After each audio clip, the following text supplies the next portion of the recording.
There are people from family and generational associated jet gems. Why is that? What do you guys hold? Look, we've always been very transparent with our customers. People buy jewelry from family jewelers nowadays, and it always has been a trend. An Indian jewelry buyer versus an Emirati jewelry buyer. How would you compare that? The Indian buyer, I think, is more price conscious. Yes, Okay. yeah. While the Emirati buyer will be a more design conscious buyer, where Okay. they will pay an extra buck for a more unique design. Okay. You talked about generation, and this is a second generation business. How do you think a company which is a generational business, especially a jewelry business which is quite generational, can focus on transition planning from one generation to another? I think that happened quite smoothly for us. Obviously, there's always ups and downs Yeah. in family, but you have to look at it in a positive way. A lot of people talk about like family businesses in a negative way, where like, oh, there's arguments, this, that. But you can't look at an argument as a negative. You look at it as a positive because it's just two different mindsets, but the goal is the same, right? Yeah. Everyone wants to grow together. The idea is to grow together.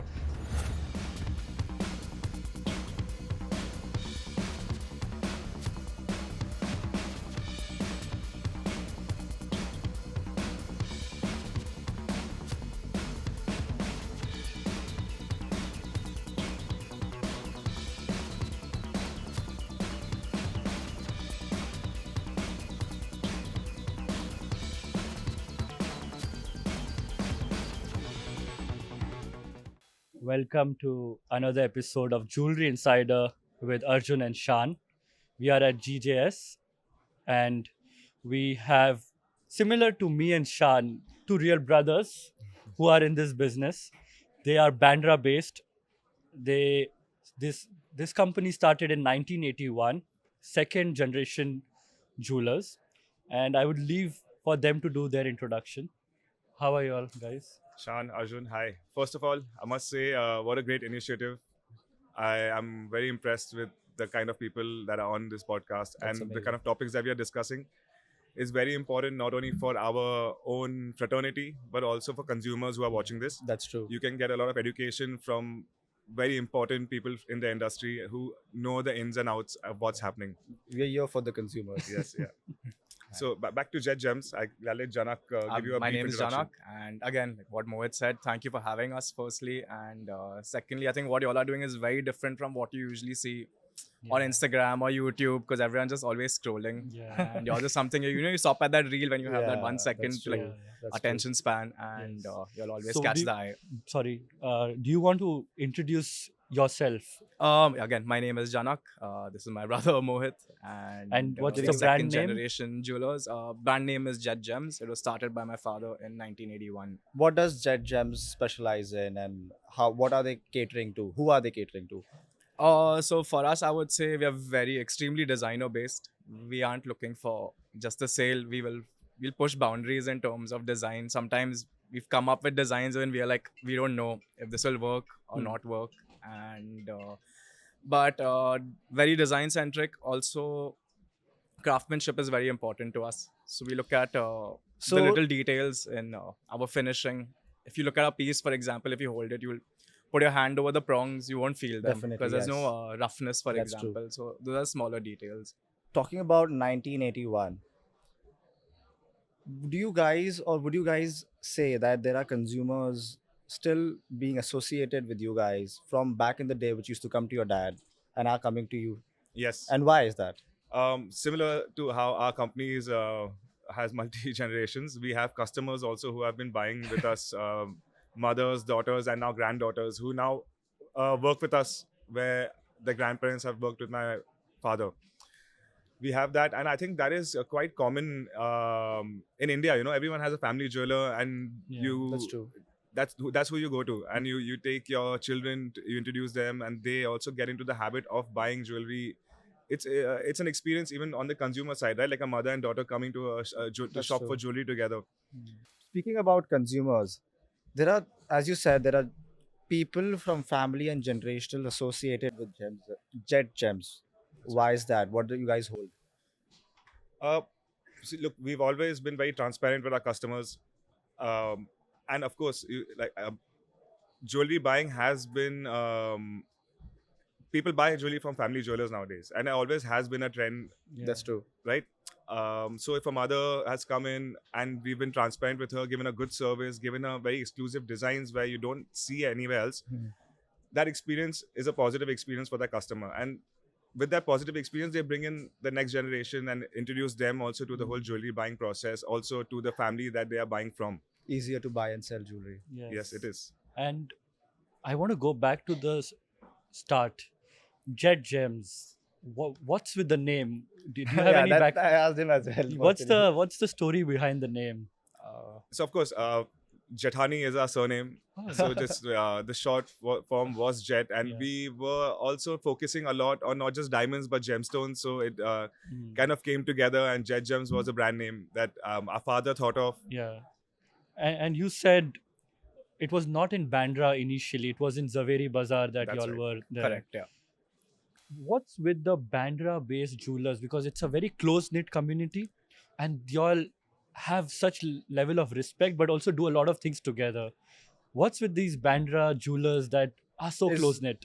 Bandra jewelers are not only famous in Mumbai. I think Yeah. it's famous pan India. People Yeah. from all over India would come to Bandra to get the best piece, the best diamond, and the best gem.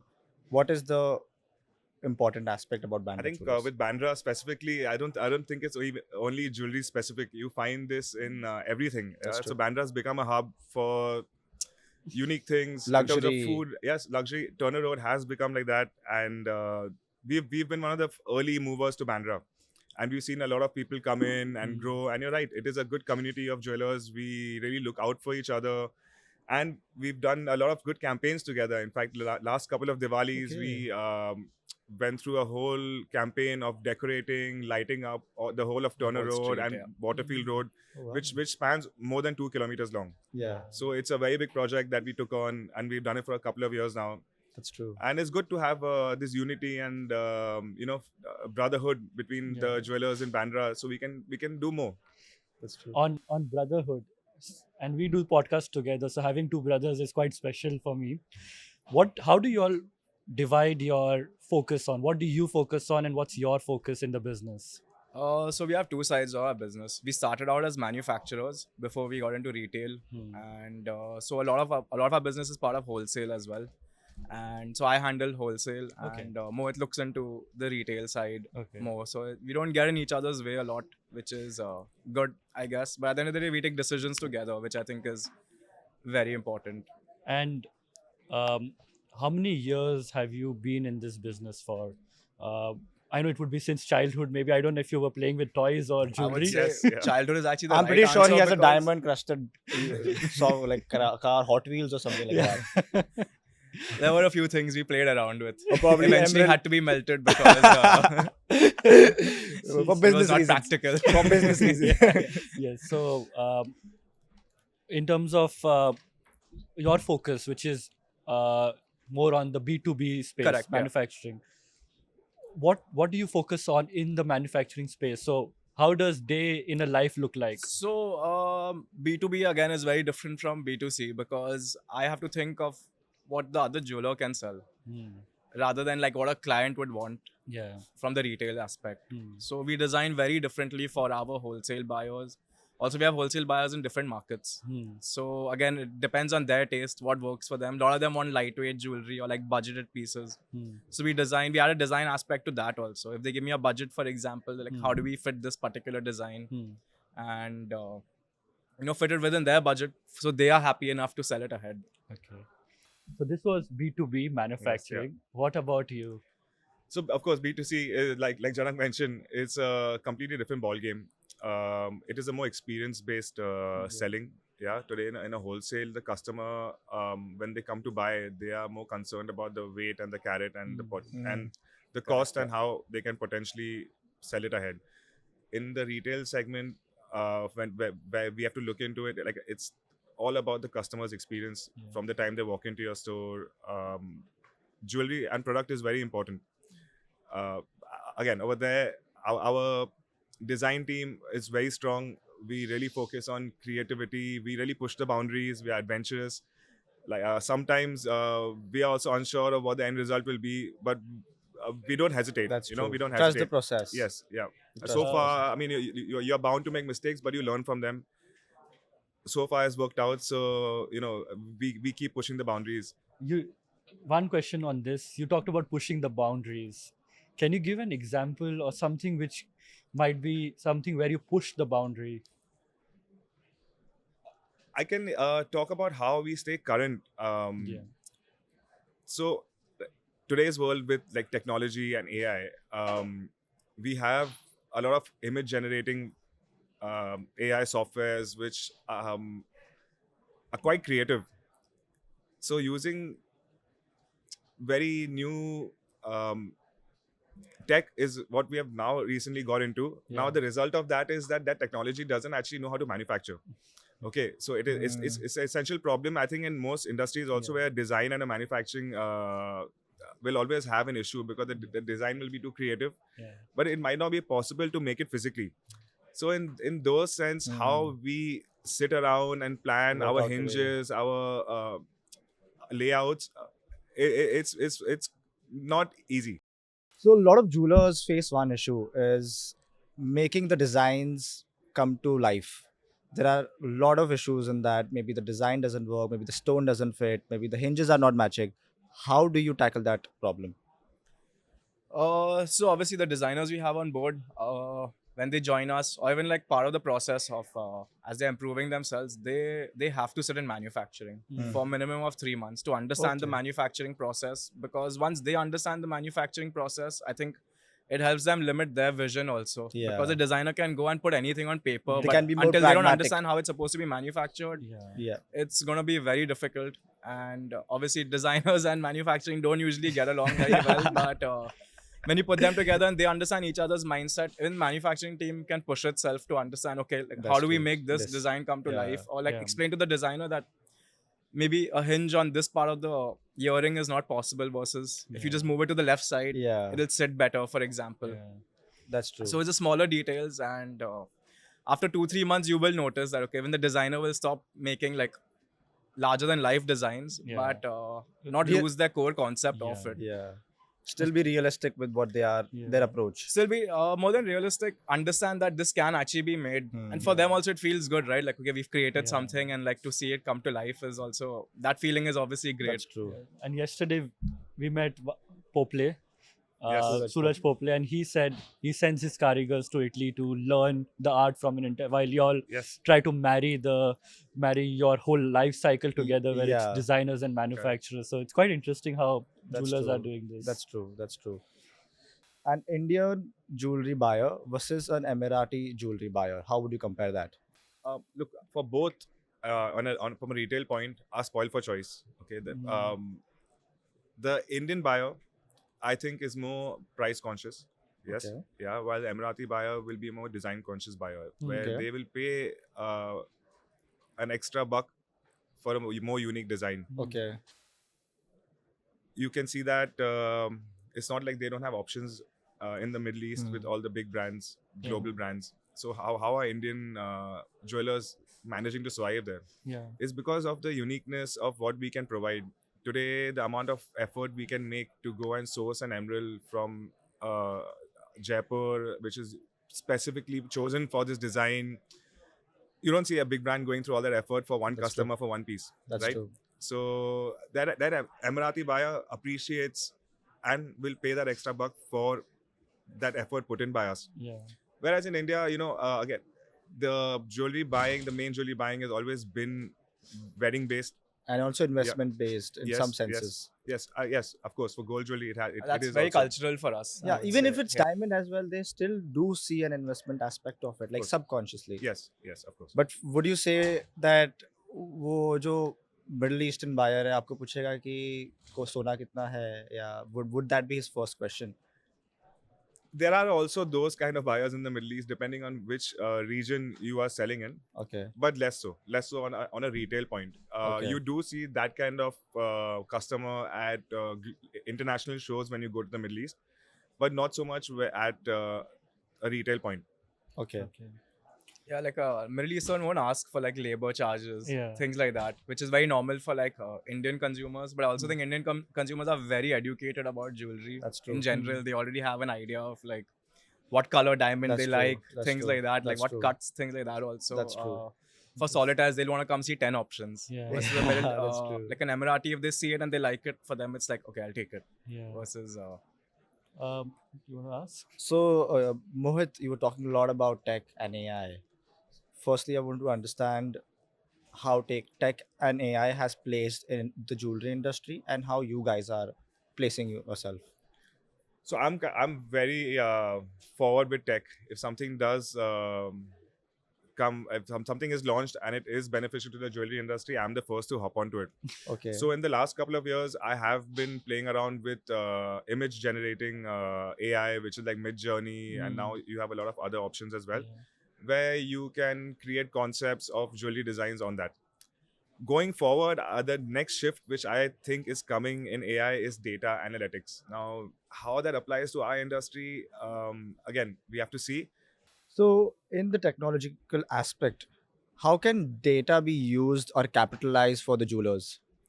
So at the moment, there is some very interesting things happening as far as data analytics is concerned, especially for someone at a retail point.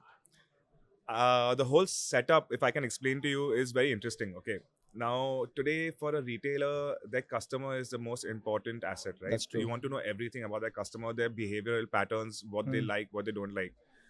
Today, everyone has CCTV in their store already existing. Yeah. Now, when you add a level of AI with like facial recognition to it and connect that to your software, the kind of things that you can do are unlimited. Today, you can tell what time a customer usually comes into your store. It's always between 12 Wow. and 2. The camera catches the face. Hmm. And you know, okay, this customer, when they're here, always like to have a Domino's pizza. That information is relayed to your receptionist who will Yeah. then place the order. Going forward, you might not even need the receptionist there. Yeah. The order will be placed Automatically, direct. So Automatic. this is just a small aspect of what you can tell. If you have history of what your consumer has been buying, you can predict what their next purchase will be, around what time of the year it will be. So it helps a retailer to even plan ahead, how to plan your inventory, plan your marketing campaigns. There is a lot of change coming right now, and the ones to hop on to AI early on will see the benefits. Can I ask you a use case question? Are you all doing something in your organization on use case? Then I can ask you that. If At the moment, look, this is very new. I've only seen this, and this is not only for our industry; it's across every retail point. Today, even like someone like a Zara will probably, the bigger brands will start off with this, who can kind of afford the services, but you Yeah. will see it trickle down to okay. other retail points. But like if you see the demo of this, it's fascinating. Yeah, it is.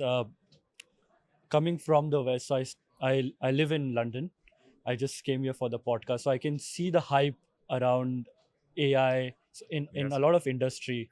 And when you talk about these examples, I think the West is already planning these in bigger stores and MNCs. They want to do this to make the user experience better. And I see a smile on your face when we see AI. And also Always, because I always. think yeah, very pro tech. I think our generation in general is Yeah. right, because we are early adopters of Yeah. like Yeah, we that's went true. from Nokia's to like I know. That's we were the true. first ones to actually on all generation, these. sorry, I was, you talked about generation, and this is a second generation business. How do you think a company which is a generational business, especially a jewelry business which is quite generational, can focus on transition planning from one generation to another? I think that happened quite smoothly for us. Obviously, there's always ups and downs Yeah. in family, but you have to look at it in a positive way. A lot of people talk about like family businesses in a negative way, where like, oh, there's arguments, this, that. But you can't look at an argument as a negative. You look at it as a positive, because it's just two different mindsets, but the goal is the same, right? Yeah. Everyone wants to grow together. The idea is to grow together. And I think Mohit joined the business first, and obviously I saw him. I saw what he was handling, things like that. And eventually, when I joined, I was like, okay, maybe I go in a different direction, but within the business. Yeah. And even today, for example, like we play paddle together, we hang out together, we watch football together. So there's a genuine friendship between That's true. us as siblings, which you don't always see Yeah. But I think if you use that to our advantage, it's only growth from here. I was going to say, I wish we could say the same. So one thing that was about sibling aspect of it. एक चीज क्या होता है ना, कोई young generation family business जब join करता है, one of the things, one of the issues which he face is getting that trust and that accountability with your parents, because they treat you as a child all your life. When you Yes. enter the family business, how do you tackle that, and how what are the ways to get into it? That takes time. Honestly, it's not. Because when you're young, you join, you're like so motivated and like, oh, Yeah. you've been doing this wrong. First, like criticizing is very easy, especially the older generation, because like, oh, you're not using this, or you're not using this tech, for example. Yeah. Like we were still making Excel sheets, Yeah. That's true. by yourself. And I was like, So you don't need to do this when there's so many softwares out Yes. there doing this for you, and they're more efficient also. So I think you do like be patient as a younger generation. Learn And, first, see. Learn first. Look, there's one thing you can't pay for is experience, Yeah. and that is something you have to blindly trust, Yeah. because it's okay to disagree with it, but you have to blindly trust. And trust was also built over time. For example, there were designs that I really liked, and my dad was like, I don't think it'll work. And eventually I was like, listen, let's try one out of the Yeah. 10 that I've given you. And once that one works, then he's like, okay, fine, let's go to another Okay. one. Let's go to another one, because he's also looking at it from a younger aspect Yeah. That's true. eventually. And for you, because you joined the business. Right. So on that note, our parents will always look at their children as children, no matter how old you get. But when it comes to work, like Janak said, it's important that you do it slowly, take baby steps. You join a business and you say, hey, I have these ideas, and you have very big ideas. You want to That's instantly, you want to execute them. You will always find hesitancy, not only in a family, any business, for change. Okay. Now, when it comes to why should someone trust you, your ideas are right. Honestly, you have to put in the time and show that you have an experience and you are now ready to make such an important decision. Yeah. You have to trust the person who started the company and brought it to a certain level. Your Yeah. father, when he feels that you're ready, I'm sure he will give you that respect. So if anybody's struggling in that sense, I don't think you should be disheartened or demotivated. Just keep your head down, focus on the job ahead, and when the time is right, that trust and faith comes. So I think three things which I understand from this is patience, Trust. and the And dedication. Yes, Dedication. Yes. That's true. That's true. And also, I would say taking small changes rather than making big evolutions in the Yeah. start. Correct. That would start also the process of the trust synergetically. I think also focus on upskilling yourself, right? Yeah. Because that's the only way to like gain experience also, especially within your own industry. Yeah. And A young generation joining the family jewelry business, what are the avenues they can upskill themselves to be an asset to the business? Look, again, it depends on what exactly the business is. I would say if you're in a retail point, the best way to, I would say, learn is sit at the retail counter and understand what the consumer is asking for and what you are not being able to deliver. Consumer behavior. Correct. Again, even in a wholesale, is the same way. Your consumer is another Yeah. jeweler, so you have to kind of understand what he is looking for at what time of the year, Yeah. what his demands are. You can only get that when you're on the ground, so it's very important to be on field, on ground, and That's gain true. that experience. So it's that's the best way to start. Once you are there, you yourself will know where your knowledge is lacking, and then you have to pursue that particular department, whether it's a design, manufacturing, accounts. As an owner, there are many. You have to kind of look into everything. That's true. Yes. Talking about Janak, what were the upskillings you chose or you wanted to? also before joining, obviously I did GIA. Okay. And that was eye-opening. Very difficult course, but rigorous. But also it teaches you like so well in the span of those 8 weeks. And as soon as I finished GIA, I joined my father, and I was like, okay, let me start grading diamonds. And I would sit with my assorters. And the way they were teaching me and the way GIA taught me were two different Yeah. ways of learning only. Because I was like, Okay. this is how the market works. But GIA was more formal education, That's true. Yeah. for does- example. So again, I had to forget essentially what I learned, but also use it in a way to apply it to Yeah. my own business. Like my assorter would be like, you're wrong. And I'd be like, I would say you're wrong, for example, because Yeah. everyone had different terms. The market has different terms versus what you're learning Yeah. in school. And so I started with assortment, and then eventually I moved into bit of manufacturing as well to understand. Again, like I would just go with design, like ye banao, and they'd be like, this is not possible only, and like to try to understand why it's not Yeah. possible. So that took some time. Accounts, again, boring, but has to be done. Yeah. So I think I was over 2 or 3 years. I sat in every department a little bit. Yeah. What is GIA for the audience? Can you Oh, tell it's the us? Gemology Institute of America. Okay. And that's where you can learn how to grade diamonds, color Hmm. stones, things like that. They teach you the 4 C's, for example. Does GIA Institute make a college student right out of college doing his degree into a jeweler? Is it possible? Oh, it's not instant.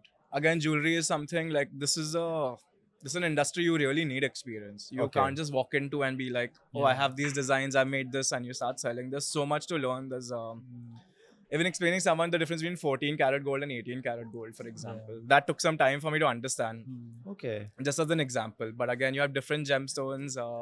So GI can give you the starting steps to it. But after that, you have to work and learn. It can And shape learning you. on the job is the best way to learn. Yeah. It can I shape believe. you in. I- So I, that I definitely feel GI. You can call GI a crash course to build your foundation. Okay, they are That is good at awesome. it. They are good at it. Correct, yeah. The style of education is very good. That you can without any knowledge, if you hop in and you join those courses, you can come out with enough information at least to start with start. something. Did Yes. you also do Definitely some more GIA? than that. I did. mean, Yes, I did. Okay. So both of you all did GIA. Yeah. What? So did you also after GIA join the business, or was it more exploring things and then coming to the business? Right away. Right. Right away. In fact, actually, I joined the business first, and I realized that there's a little knowledge I'm lacking, and that's why I went to GIA. What age did you join the business? 2009. I must have been 23. 23. Yeah. Were you always being a generational business, or because it was a first generation business? Since growing up, was joining the family business the only thing, or you all were wanting to? What attracted you to this business? Look, actually, I've been going to work since I was in school. You can say, like after school, a couple of hours after school, we would go straight to the office, probably finish our homework, sitting around there, sit around our team, watch diamonds, pieces of jewelry being moved past our books. Playing with the Hot Wheels. Yeah. So Yeah. it's just been like I that. think So I Yeah, had I'm this very all the time interested when I on was it. 7 or 8 in my hand with the tweezer, everything, just because Yeah. I like so play around we've with grown it. up around this, That's amazing. there was always somehow, somewhere we were meant to be a part of this industry, of this business. And this is more on the childhood. In terms of aspirations, where do you want to take the industry and your company in the next 5 to 10 to 15 years? What's the vision and aspiration? It's a big question because, of course, you just want to keep moving forward. There's a legacy that's like left behind for you. That was the idea of joining. Also, I think when we joined, there was a big growth spurt going on, and it was like it was too good a platform to like not take over. Yeah. And right now, I think we're in the position of planning for the future because we've had like our team has been with us for like longer than we've been there. So I think that succession planning is currently taking place, Okay. and I can't put where we can be in 10 years It's- from it's now because the actually a potential is a lot. Tricky time in our industry to ask this question. That's the true. last couple of years have, of course, we all had a plan. So say growth can come in a retail point with multiple stores, right? Different locations. We are now in the Middle East, and we opened in 2019, Dubai, and 2009 our retail store opened in Mumbai. Before that, we were a private office. Yeah. The cost of now opening multiple stores, just the cost of inventory with gold trading at today's prices has become very difficult to stock a store well. Then obviously now the other concerns have been with like lab grown diamonds and natural diamonds. So with the current situation, we are being a little more defensive. Yeah, I would say we're just waiting to see how the market plays out and what the bigger players do. But essentially, our aim has always been to make Jet Gems a household name. Okay. Yeah. We were household name to celebrities before they became famous. And that was kind of how we were fortunate, that by creating a good product and getting these consumers, they also grew in their own fields and now we have this like long-standing association of two generations with multiple celebrity names, you know.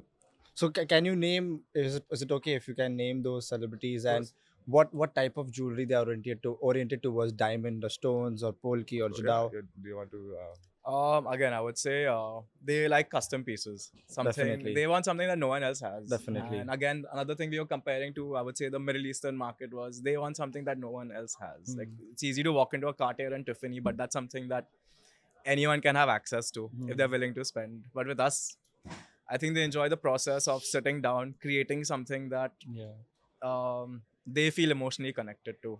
So what I understand, Jet Gems is somewhat a bespoke designer as well, right? Absolutely. Yes. How would you differentiate if someone, a viewer who doesn't know a bespoke designer to a biggest designers in the world such as Bulgari you mentioned and Cartier? How would you differentiate your KRAs to their?